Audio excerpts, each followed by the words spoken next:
अगर हमारे किसी पेशेंट की उम्र है 78, 80, 85 और इस तरह का फ्रैक्चर होता है जिसको हम कहते हैं इंटरट्रोकेंटिव फ्रैक्चर, तो इसका क्या आइडियल ऑपरेशन है कि पेशेंट को कोई परेशानी ना हो।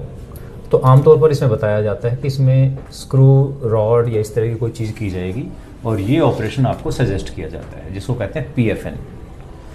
हम कई बार पेशेंट्स को पहले दिन सजेस्ट करते हैं कि ये ऑपरेशन ठीक नहीं है, तो इसमें काफ़ी पेशेंट हमसे नाराज़ भी हो जाते हैं, कुछ डॉक्टर भी नाराज़ हो जाते हैं कि आप क्यों नहीं बता रहे ये।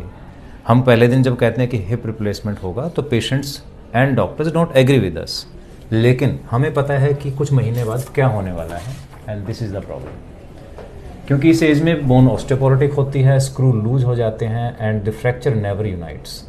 तो ये हमारे पास हैं सरोज गुप्ता जी, शी 78, मयूर विहार रहते हैं, 80 शी इज 80 नाउ, 78 हाँ मयूर विहार से हैं और पिछले 3 महीने से she is not able to walk क्योंकि ये प्रॉब्लम आई है। तो हम नहीं चाहते कि हमें हमारे किसी भी पेशेंट को इस सफरिंग से गुजरना पड़े। इट्स नॉट जस्ट फाइनेंशियल, इस एज में पेशेंट का फिजिकल ट्रॉमा जितना है, बेड सोर हो सकते हैं, चेस्ट इन्फेक्शन हो सकता है, यूरिन इन्फेक्शन हो सकता है, लकीली इनको ऐसा कुछ नहीं है। तो हमें कभी भी any person who is more than 70 years of age और उनको कोई हिप में फ्रैक्चर है तो never try to fix it because it's going to fail.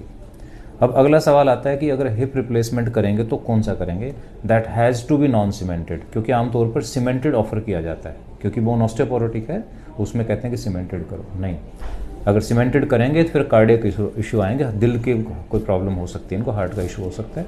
तो हमें सिर्फ नॉन सीमेंटेड करना है और MIS टेक्निक से करना है क्योंकि ये पेशेंट्स ब्लीडिंग सहन नहीं कर सकते, हमें बिल्कुल भी ब्लड लॉस नहीं करना है।